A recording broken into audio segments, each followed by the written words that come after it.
You've done it again. You played the nice guy script to absolute perfection. You were polite, you were available, and you were endlessly safe. You listened to her problems for hours, nodding like a bobblehead, absorbing her emotional toxicity, waiting for the moment your decency would finally be rewarded with the intimacy you crave. But instead, you watched her eyes glaze over. You felt the subtle, chilling shift in the room. The exact millisecond you became invisible. You became the brother, the friend, the reliable background character in her movie. While you were busy being understanding, her subconscious was busy disqualifying you as a sexual entity. Later that night, you see her with a man who breaks every rule you've been taught to follow. He doesn't explain himself. He doesn't seek her permission to exist. He has a certain edge, a quiet, controlled volatility that makes your stomach knot with a mixture of envy and confusion. You tell yourself she's making a mistake. You tell yourself women don't know what they want. But deep down, in that dark, honest corner of your mind, you know the truth.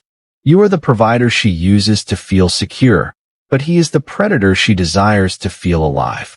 You are sitting there, alone with that familiar weight in your chest, the weight of being a ghost in your own life. You are competent, perhaps even successful, yet you are socially discarded. You've been told that attraction is about being a good person. That is the ultimate lie designed to keep you manageable. The uncomfortable truth is that modern society has spent decades domesticating you.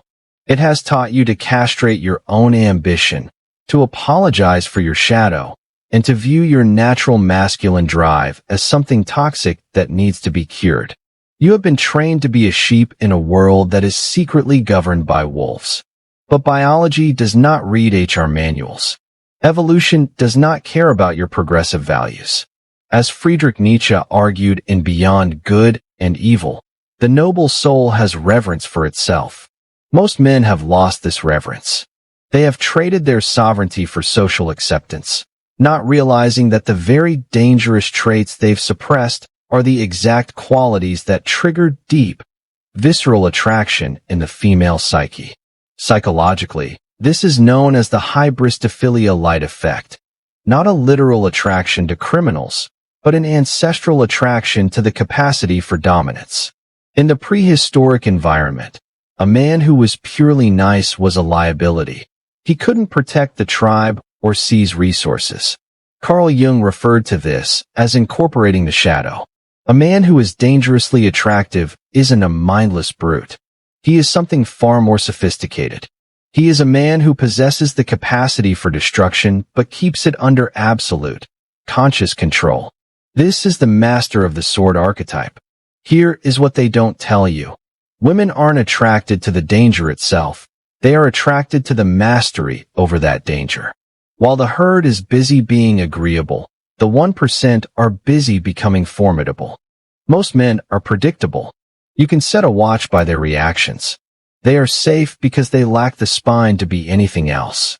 Dangerous attraction stems from the realization that you are capable of walking away, saying no, or exerting dominance at any moment.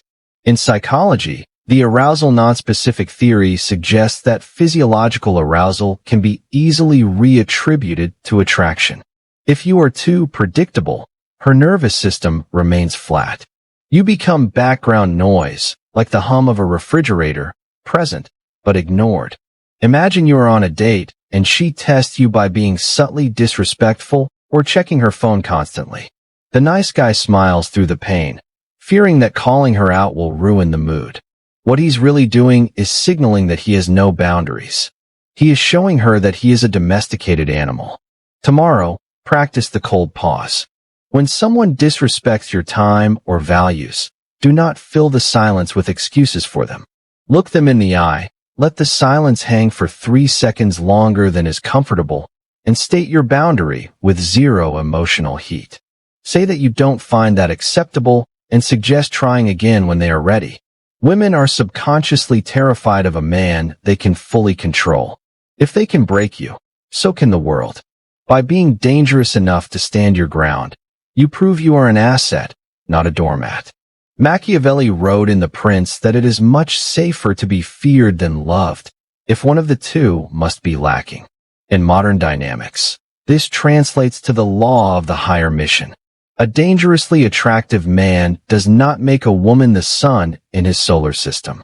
He has a mission, a craft, a business, or a physical goal that takes absolute precedence over her text messages. From an evolutionary standpoint, a man obsessed with a woman signals low mate value. It suggests he has no other prospects and no resources to manage. A man obsessed with his purpose signals high resource potential. You're talking to someone and you're doing everything to please her. You reply in seconds. You're always available. You're asking 1,000 questions to prove how interested you are. Meanwhile, she's thinking about the man who told her he couldn't talk because he was in the zone at work. You are available. He is exclusive. Stop being the first to reply. Not as a game, but because you are actually too busy building your empire. If she asks to see you on a Tuesday and you have training, do not reschedule. Say you have a prior commitment and offer a time when you are actually free. Do not explain what the commitment is. Mystery is the fuel of attraction. The good man thinks self-sacrifice is a virtue. The powerful man knows that healthy narcissism, prioritizing your own growth, is the ultimate aphrodisiac. It signals that you are the prize to be won, not the beggar seeking a crumb of attention. In the animal kingdom, the most dangerous creatures move the least. The lizard, the hawk, the tiger, they possess a terrifying stillness. Weak men are fidgety. They touch their face, shift their weight, and use filler words like and ah. This is low-status signaling. It tells the female brain that you are anxious, and anxiety is the biological opposite of competence. Neuroscience shows that high-status individuals have lower baseline cortisol levels. This manifests as physical weight or presence.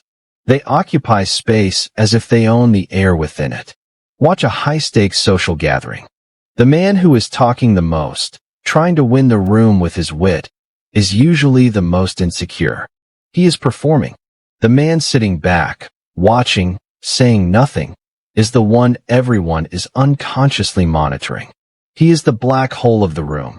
He pulls all the light toward him without trying. Next time you are in a social setting, consciously slow down your movements by 20%. When you speak, speak with a downward inflection at the end of your sentences. Do not look away first when eye contact is made. This predatory stillness triggers an ancient recognition that this man is not afraid of anything here. Silence is a weapon of mass psychological destruction. Most people use words to hide their fear. When you refuse to speak, you force others to reveal their own insecurities. You become a mirror, and people find that both terrifying and irresistible. Carl Jung spoke of the shadow, the parts of ourselves we hide from the world, our aggression, our sexuality, our desire for power. The nice guy tries to kill his shadow, effectively turning himself into a cartoon character. The dangerously attractive man integrates it. Women possess a dual mating strategy. They want the provider for stability, but they crave the apex for genetic vitality. If you only show the provider, the supporter, the listener, you will never trigger the visceral desire response. You must show glimpses of your teeth. You're out at a bar, and someone bumps into you or insults you. The nice guy laughs it off nervously or apologizes for being in the way. The integrated man doesn't start a fight. That's low IQ behavior. But he gives a look that says he could destroy them, but they aren't worth the effort. That brief flash of danger is a massive turn-on because it promises protection. Stop censoring your dark humor or your edgy opinions. If you disagree with the group's politically correct consensus, say it without seeking approval. Stop being a yes man. A man who can disagree with a crowd can protect a woman from a crowd. There is no virtue in being a rabbit. A rabbit is nice because it has no choice. True virtue is being a monster and choosing to be a gentleman. Women can sense the latent power behind the politeness. This is the black market principle of attraction. We value what we cannot easily have. If you are always there, always supportive, and always understanding, you have a market value of 0. You are a commodity, like oxygen, necessary, but taken for granted. Behavioral economics calls this loss aversion. People work much harder to keep something they might lose than to gain something new. If a woman never feels she could lose you, she will never truly value your presence. You've been talking to a girl for months. You're her best friend. You know everything about her. Yet, she's dating a guy she met 2 weeks ago who barely calls her. Why? Because he is a mystery. He is scarce. You are an open book that she's already finished reading. There is no tension left. Withdraw your attention periodically, not as a game, but as a reassertion of your own life. If the vibe is off, don't try harder. Pull back. Let the vacuum of your absence do the heavy lifting that your presence couldn't achieve. The average man is terrified of being alone. The dangerous man thrives in solitude. When you genuinely don't need her, you become a psychological enigma she feels a biological compulsion to solve. In every interaction, there is a frame. The frame is the underlying set of assumptions. Whoever has the stronger frame wins. Most men enter a woman's frame. They play her games, answer her questions, and follow her lead. The dangerously attractive man is the frame. This is the Machiavellian law of supreme command. You do not react to her emotional storms. She reacts to your calm. You are the mountain. She is the weather. She's being moody or trying to start a drama loop. The average man gets defensive, starts arguing, or tries to fix her mood. He has entered her frame and is now being tossed around by her emotions. The dangerous man remains unbothered. He might smirk or simply walk away and go to the gym. He is signaling that her chaos does not affect his reality. When someone tries to provoke you, do not explain yourself. Explaining is a submissive act. It's what a child does to a parent. Instead, use the redirect. If she asks a loaded question, answer with a question or a joke. Never let her set the terms of the engagement. Women shit-test men to see if their frame is breakable. They are looking for a man whose reality is stronger than their own. If you fail the test, you're a friend. If you pass, you're a leader. Finally, there is no substitute for actual, tangible power. A man who is dangerous is a man who can do things. Whether it's fixing a car, winning a negotiation, or commanding a room, competence is the ultimate indicator of survival fitness. Arthur Schopenhauer noted that the will to live is the primary driver of all existence. Competence is the outward manifestation of that will. It says I can handle the world.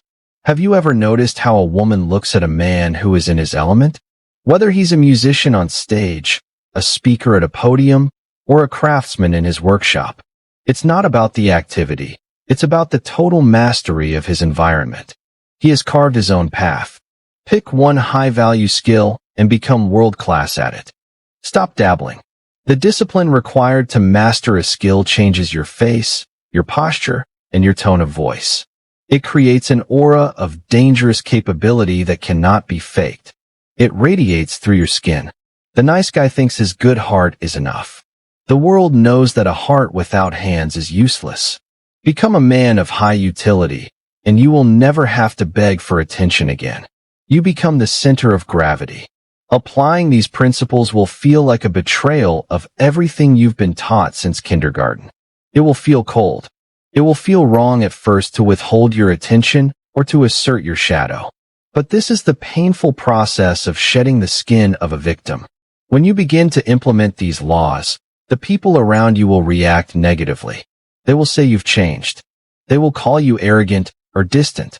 This is the most important sign that you are winning. They are trying to pull you back into the herd because your growth makes them feel insecure about their own stagnation. They liked you better when you were a ghost because you didn't challenge them. You will become unrecognizable to your old self. You will walk into a room and feel the shift in atmosphere. You will notice women looking at you not with polite friendliness, but with a focused, almost predatory curiosity. You are no longer the ghost in your own life. You are the architect of it. This path is for the rare few. The ones who understand that to be safe is to be forgotten, and to be dangerous is to be desired. Most men who watch this will do absolutely nothing. They will close this tab, go back to their safe routines, and continue to wonder why they are treated as an afterthought. Their old, domesticated self will win the battle for their future. But if you are still here, listening to these words, you are different. You felt the truth of this in your bones long before I spoke it. You know that the world isn't built for the nice. It's built for the formidable. This is only the surface of what I can show you. The algorithms of this world prefer to keep you compliant, weak, and predictable. They suppress the most potent strategies for power and influence because a powerful man is hard to control. Those deeper and censored truths exist behind the join button. Click join below to unlock the vault of Machiavellian strategies and dark psychology that most will never see. Choose to be a wolf in a world of sheep. Most won't. That's exactly why you should. If you found this video insightful, make sure to like it. For more powerful and thought-provoking content like this, subscribe to our channel and join our journey into the depths of the human mind.